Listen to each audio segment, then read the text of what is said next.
Okay, kamusta mga kuys? So, unpouching tayo ng nabili kong item sa Lazada. Okay, ito siya. Simulan natin ng unpouching. Sige, guguntingin muna. Gunting, gunting, gunting.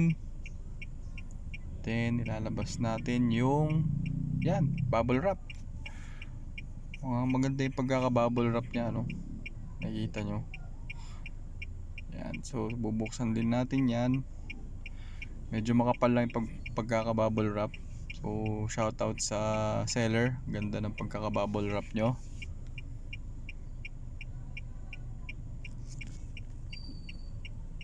Ayan, so nabuksan na.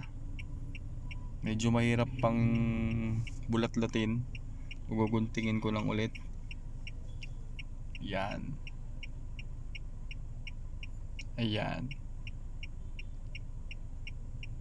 So yung box na yan, kala ko yan na yon. So meron pang box pa pala sa loob niyan.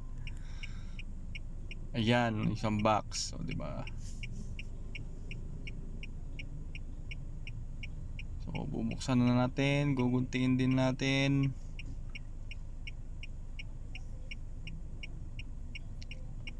Ayan na. Okay, so itong item na to is for the aircon pulley. Yan. So mag-upload ako ng bagong video niyan kung paano install yan sa Suzuki Celerio. So yun lang, thank you. Bye bye.